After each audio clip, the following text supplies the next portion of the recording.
Welcome to G Fun Facts Online. The deep sea holds more than just mythical creatures and pirates' gold. It holds time capsules. Scattered across the ocean floor are the skeletal remains of ancient ships, each one a frozen moment in history, a sunken ledger detailing the birth of our global economy.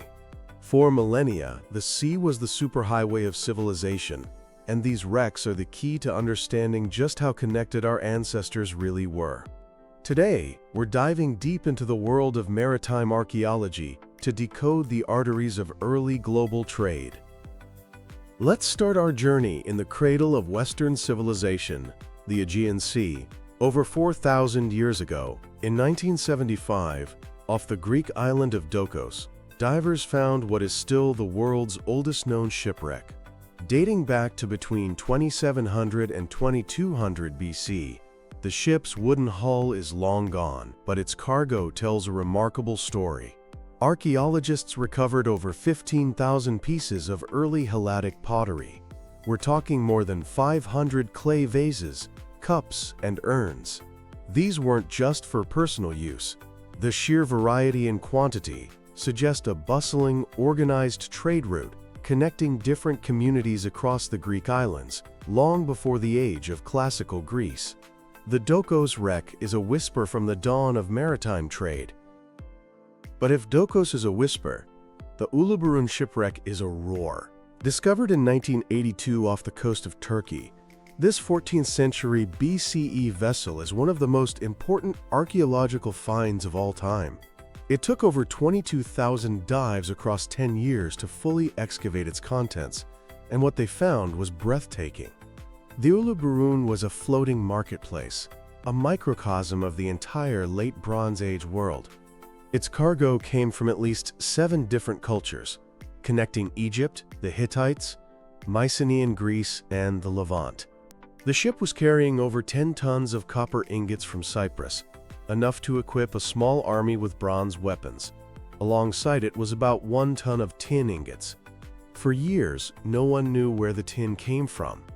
But recent analysis provided a shocking answer: a prehistoric mine in modern-day Uzbekistan, over 2,000 miles away. This reveals an incredibly complex supply chain, stretching from Central Asia to the Mediterranean. But it wasn't just raw materials.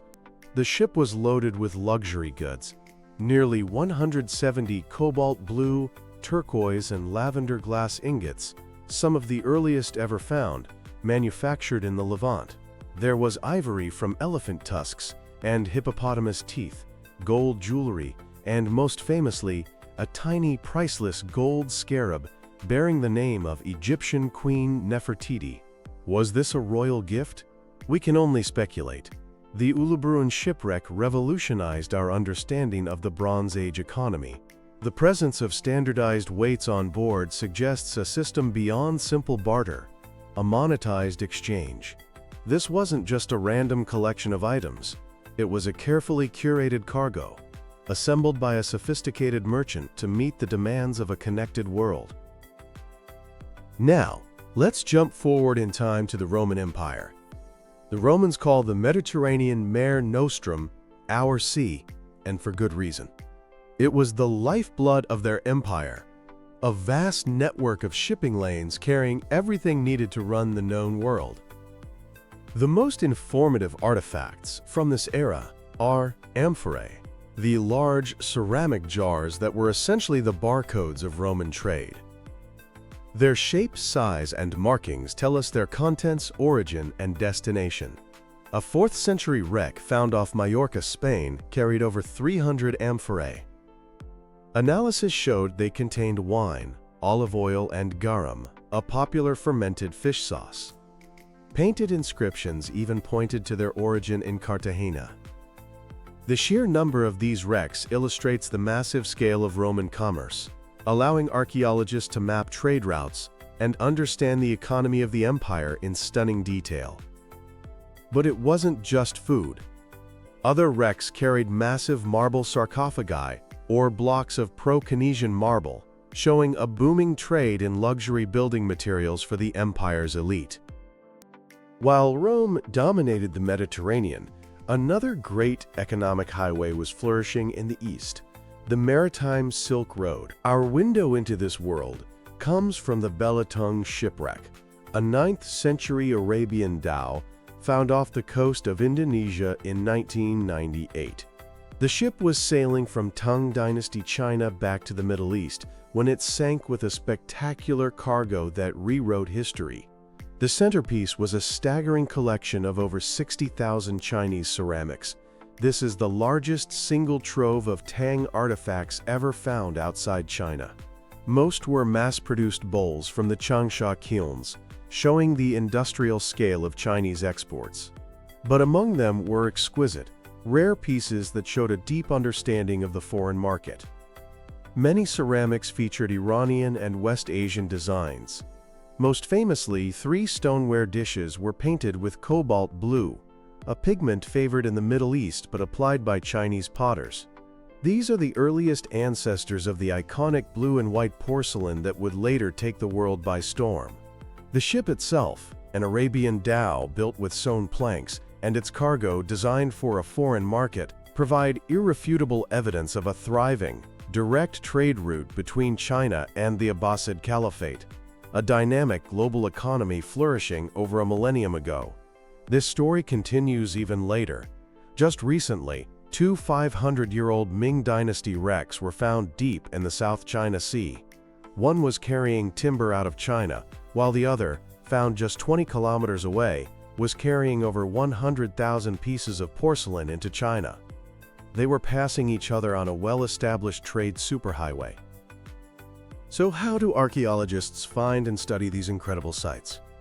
Finding a wreck in the vast ocean is like finding a needle in a haystack.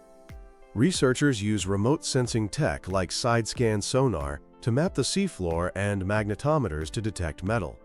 Once a target is found, remotely operated vehicles, or ROVs, act as the archaeologist's eyes, exploring depths humans can't reach.